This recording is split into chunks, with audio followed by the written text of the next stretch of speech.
Welcome students. Today I will be taking a class on anatomy of testis.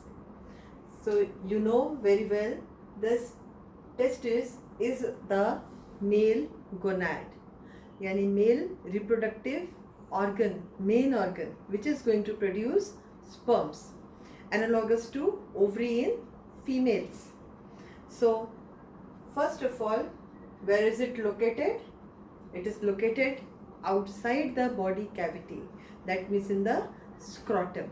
So we have got right and left testis. So right and left scrotum are there, but both the scrotum are joined together by a raphe. So we call it in a single term like scrotal sac. So first of all, the dimensions. You can see this ovary is oval in shape. So it has got one upper pole, one lower pole, anterior body which is appearing so convex, posterior anterior border which is convex, posterior border which is quite straight, right? And when there is anterior border and a posterior border, the surfaces are going to be lateral and medial, right? So we have got this testis which is the male gonad. There are two testes, right testis and left testis. And the testis has got upper pole, lower pole, anterior border which is convex, posterior border which is quite straight, one lateral surface, one medial surface. This is clear? Now we talk about the measurements. See, the length of testis appears longer. So this is 3.75 centimeter approximately. Then you can see this. This dimension is 2.5 centimeter. Means the breadth. When we talk about breadth, we are talking the area, the distance between anterior border and posterior border. That is 2.5 centimeter. And that is why the thickness is less. It is 1.8 centimeter. So here the dimensions are a little irregular. That means the thickness is 1.8 centimeter. The breadth is between the two borders is 2.5 centimeter. The length is 3.75 centimeter. And all the measurements are approximate. Clear? Now since you know the location of testis, now you know the parts, now you know the dimensions also. So we go inside the testis, that what is present inside the testis. You can see lobules are present, right? This is a septa which is producing a lot of lobules. How many lobules? Approximately 200 to 300 lobules are present in each testis, and every lobule has got 2 to 3 seminiferous tubules. You can see some tubular structure coiled on each itself in all the lobules. So 2 to 3 seminiferous tubules in each lobule. And how many lobule? The same number, just remember 2 and 3. 200 to 300 lobules are present in the testis. Now, these seminiferous tubules, they have got spermatogonia which produce sperms on maturation, which are going to fertilize with the oocyte. And where is the fertilization going to take place? In the fallopian tube in females. Now, this seminiferous tubules, you can see it is a coiled structure in the lobules, then it is becoming straight.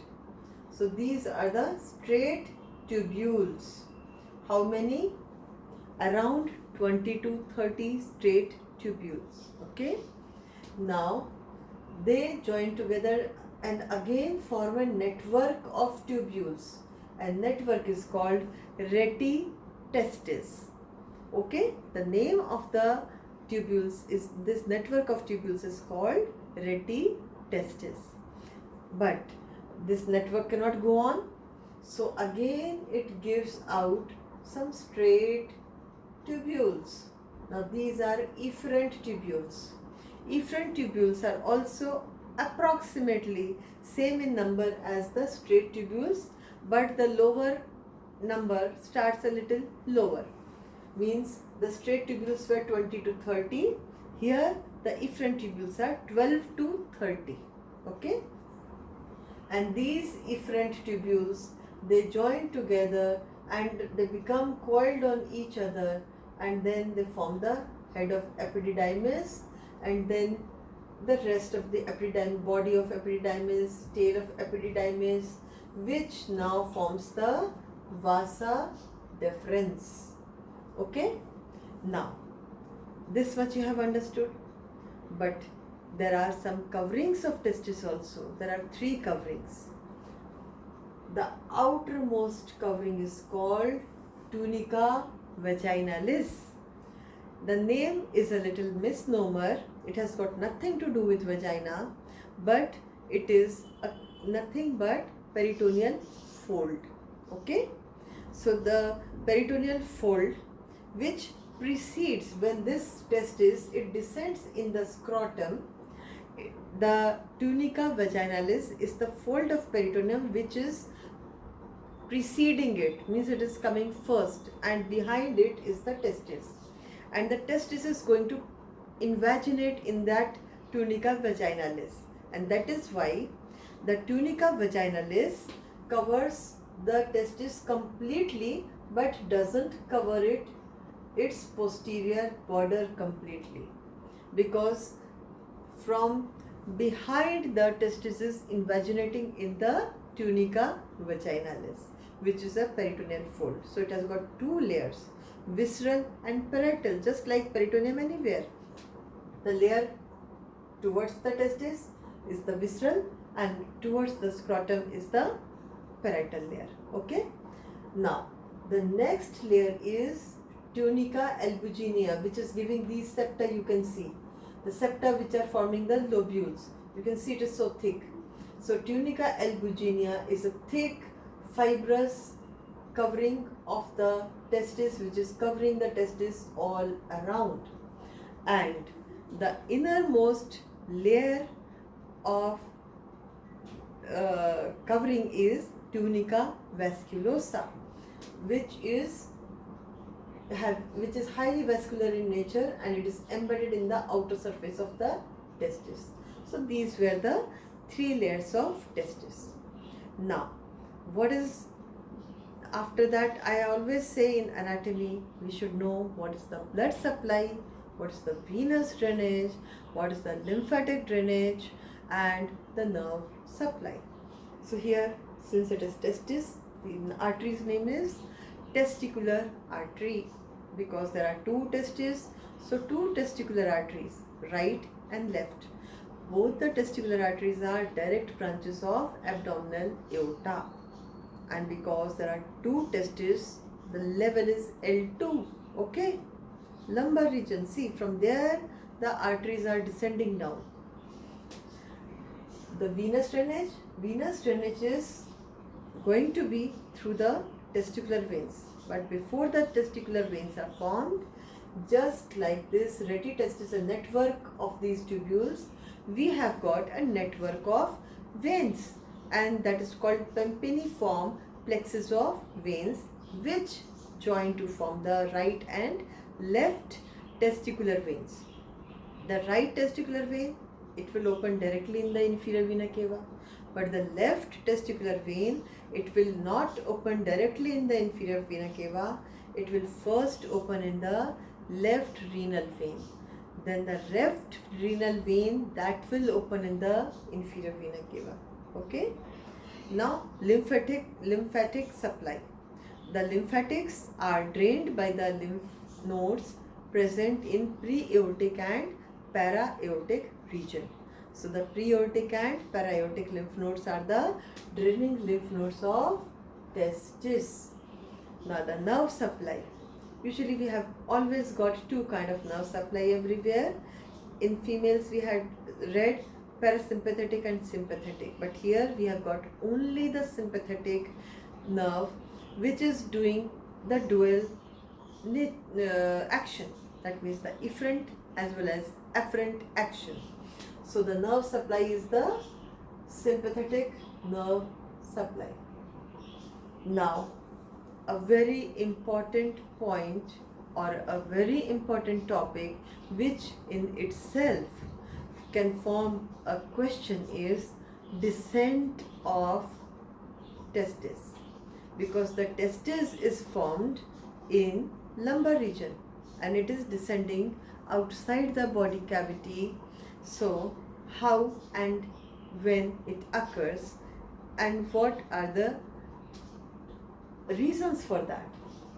So first of all, this is present in the abdomen, that means in the lumbar region, because we can prove it by not only by the ultrasonography that we have nowadays, the test that we can do, but also by a simple feature that the testicular arteries are derived at the level of L2. And now after that, at that time, the peritoneal cavity is not fully formed and intestines have to occupy the peritoneal cavity, abdominal cavity, and mid gut is actually lying outside in the yolk sac at that time. So after the peritoneal cavity starts developing, the descent of testis also starts. When? You will be surprised to know it is as early as second month of pregnancy. The descent of testis starts at the second month of pregnancy and it reaches the iliac fossa in the third month. Then in the fourth, fifth and sixth month, it lies at the deep inguinal lymph node. And in the seventh month, it traverses the inguinal canal, and at the 8th month it is lying at the superficial inguinal ring. Did I say deep inguinal ring? Okay, if I have not, I will again repeat it. In the 4th, 5th and 6th intrauterine life, the testis is lying in deep inguinal ring. In the 7th month, it will traverse the inguinal canal, and at the 8th month, it will be lying in the superficial inguinal ring. And in the 9th month, means just before the birth, the last month, it descends in the scrotal cavity. And by the gubernaculum, there is a tissue, connective tissue called gubernaculum. This lower pole is attached to the base of the scrotum. So there are various theories, but still we are not clear that what brings about the descent of testis. So previously they used to say the gubernaculum is responsible, but now we have found out that it is made up of a simple connective tissue, so it just cannot be responsible for the descent of testis. Then the latest theory is that probably because of the formation of peritoneal cavity and the increasing contents of the peritoneal cavity, the testis starts descending down, and it has to lie outside the body cavity so as to maintain a low body temperature, because in the normal, if it is lying inside the body cavity just like the ovary, the sperms will die in the normal body temperature. So they have to be outside the body so as to reduce the temperature, so for the survival of the sperms.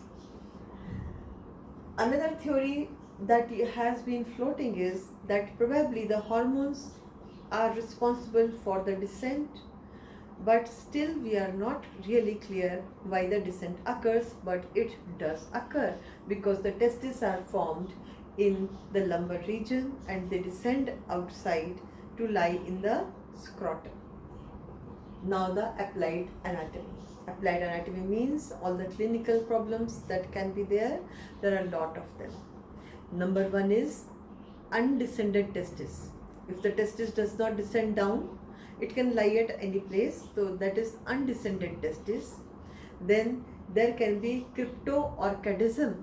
That means it can lie in the inguinal canal and we cannot see. And probably one side of the testis may not develop. So, or both of them cannot develop. That is anorchidism. Another thing is that we can find is ectopic testis. Ectopic testis, ectopic word is used when any organ in its normal course is lying somewhere over there. So that is ectopic. So from the level of L2 it can be lying anywhere. So that is called ectopic testis. Then a very important clinical problem that you will be facing, and that is also a very important question in surgery, that is hydrocele.